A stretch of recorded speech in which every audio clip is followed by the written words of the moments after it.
Bismillahirrahmanirrahim.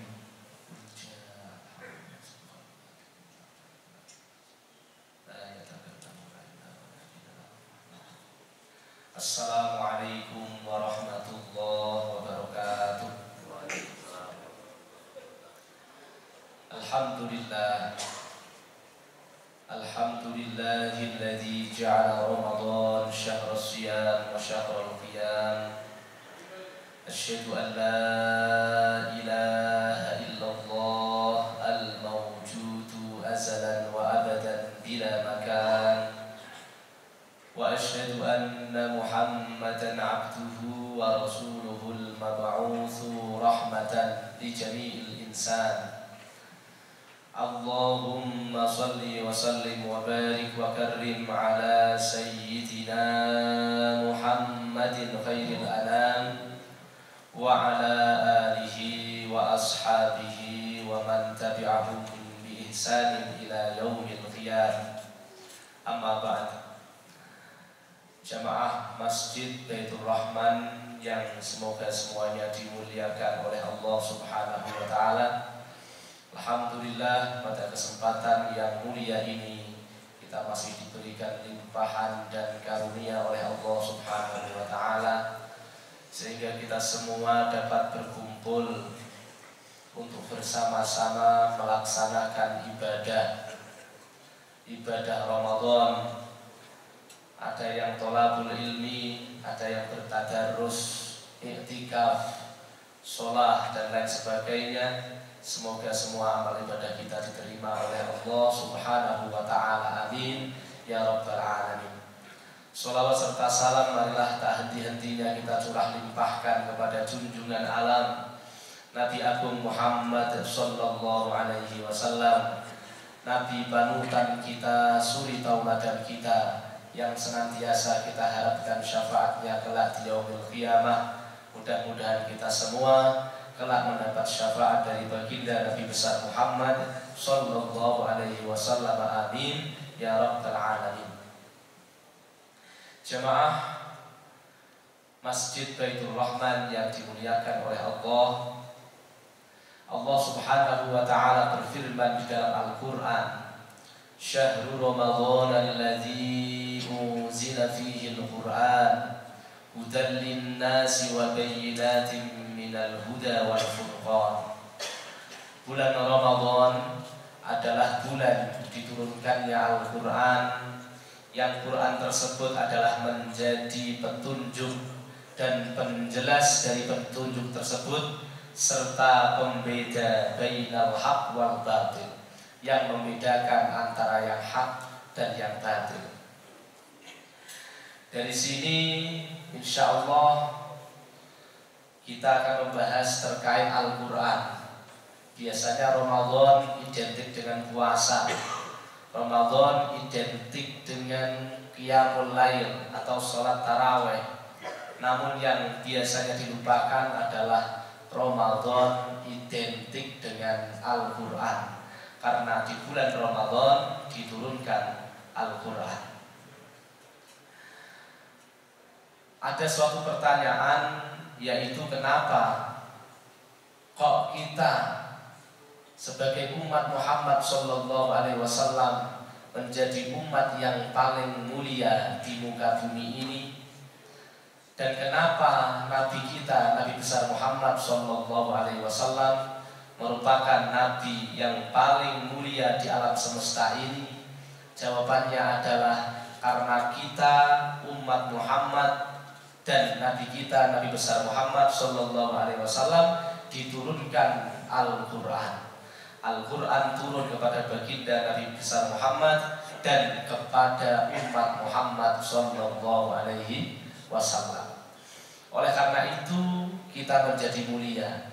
Kemudian malaikat Jibril ditunjuk oleh Allah menjadi sayyidul malaikah, menjadi pimpinannya malaikat, karena malaikat Jibril adalah yang membawakan Al-Quran dari Lauhul Mahfud sampai ke Baitul Izzah, kemudian disampaikan kepada Rasulullah sallallahu alaihi wasallam. Kemudian bulan ini, bulan suci Ramadan adalah Sayyidus Syuhur, rajanya bulan, bulan yang paling mulia.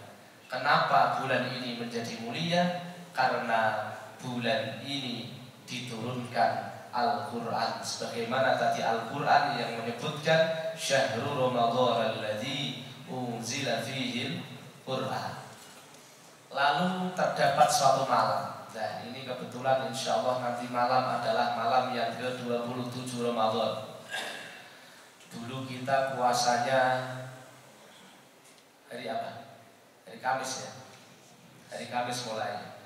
Kalau menurut pengalaman spiritualnya Al-Imam Al-Ghazali Hujjatul Islam, jika puasanya mulai hari Kamis, insya Allah Lailatul Qadar jatuh pada malam 27 Ramadan. Ini menurut pengalaman spiritual dari Al-Imam Al-Ghazali, sebagaimana disebutkan dalam kitab Ihya Ulumuddin, ketika Ramadan mulainya hari Kamis, insya Allah Lailatul Qadarnya malam 27 Ramadan, yaitu nanti malam sebentar lagi. Maka marilah kita maksimalkan dengan memperbanyak amal ibadah, ibadah sholat, ibadah zikir, ibadah tadarrus, i'tikaf dan lain sebagainya. Nah, malam Lailatul Qadar ini aslinya malam biasa. Dulu malam Lailatul Qadar itu enggak ada. Sebelum Nabi Muhammad itu tidak ada yang namanya malam Lailatul Qadar. Malam Lailatul Qadar atau Lailatul Qadar ini hanya diberikan kepada umat Muhammad. Kenapa kok malam tersebut menjadi mulia? Kualitasnya satu malam lebih baik daripada 1000 bulan. Karena pada malam hari itu Al-Quran diturunkan, sebagaimana firman Allah, Inna anzalnahu fi lailatul qadar. Sesungguhnya kami menurunkan Al-Quran satu kali turun, dari mulai Lauhul Mahfuz sampai Baitul Izzah, itu di malam Qadar, di Lailatul Qadar. Makanya menjadi mulia bukan karena malamnya. Malam Qadar itu mulia karena malam itu diturunkan Al-Quran. Kemudian umatnya Nabi yang paling utama, sebagaimana disebutkan di dalam sabdanya, khairukum man ta'allama al-Quran wa 'allamahu. Sebaik-baiknya kalian, sebaik-baiknya umat Muhammad adalah umatnya Nabi yang masih mau belajar dan mengajarkan Al-Quran. Orang hafal Quran juga sama mendapat kemuliaan. Dan orang yang giat membaca Al-Quran nanti di akhirat kelak akan mendapatkan syafaat dari Al-Quran, sebagaimana sabda Nabi, Iqra'ul Quran fa innahu ya'ti yaumal qiyamah syafi'an li ashabihi. Bacalah Al-Quran, karena sesungguhnya Al-Quran nanti akan datang pada hari kiamat menjadi penolong, memberi syafaat bagi orang yang ketika di dunia senantiasa gemar membaca Al-Quran. Oleh karena itu kesimpulan kultum pada kesempatan kali ini adalah semua yang berkaitan dengan Al-Quran menjadi mulia. Malaikat Jibril mengantarkan Quran menjadi malaikat paling mulia. Nabi Muhammad diturunkan Al-Quran menjadi nabi yang paling mulia. Umat Muhammad yang senantiasa masih mau belajar dan mengajarkan Al-Quran menjadi umat yang paling mulia. Dan kemudian mushaf Al-Quran yang aslinya kertas biasa. Mushaf itu aslinya kertas, tapi kemudian dimuliakan oleh Allah. Padahal dulu sebelum dituliskan Al-Quran, mushaf itu mau diinjek boleh, mau disobek boleh, karena belum ada tulisannya Al-Quran. Setelah ada tulisannya Al-Quran, kita kalau mau memegang harus suci dulu, harus punya wudu.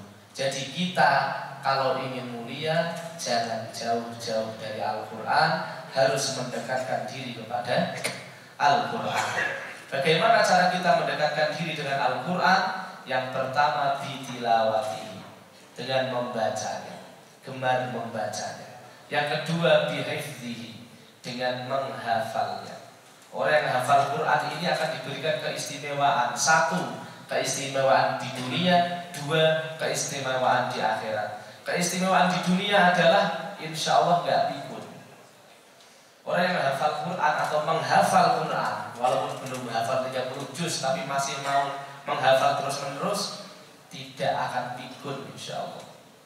Kenapa? Karena ingatannya selalu dilatih. Ya, kenapa kita bisa pikun? Karena ya kebanyakan nganggur, sedikit mikir, akhirnya pikun, sedikit mengingat. Tapi kalau dipakai untuk mengingat-ingat Al-Quran, pikiran ini tidak akan pikun. Ini keistimewaan orang penghafal Quran yang pertama. Yang kedua adalah orang yang hafal Quran nanti insya Allah jasadnya utuh di alam kubur. Jasadnya utuh. Kenapa kok jasadnya utuh? Karena dijaga oleh Allah Subhanahu wa ta'ala. Kenapa kok jasadnya dijaga? Karena orang tersebut dulu ketika hidup di dunia selalu menjaga Al-Quran. Kemudian cara mendekati Al-Quran yang ketiga dengan cara bifahmi ma'ani, dengan mentadaburi maknanya, memahami maknanya, mengkaji tafsirnya. Dan terakhir, cara mendekatkan diri dengan Al-Quran adalah dengan wal amalu bihi, dengan mengamalkan isi-isi nilai yang terkandung di dalam kitab suci Al-Quran. Al-Quran menyebut aqimus sholat, dirikanlah sholat. Kemudian kita senantiasa mendirikan sholat 5 waktu, dan kemudian mewujudkan makna sholat dalam kehidupan sehari-hari. Maka sungguh kita sedang mendekatkan diri dengan Al-Quran. Jadi itu kesimpulan kita pada pengajian sore hari ini. Mudah-mudahan ada guna dan manfaatnya untuk kita semua. Kurang lebihnya mohon maaf. Wallahul muwaffiq ila aqwamit thoriq. Wassalamualaikum warahmatullahi wabarakatuh.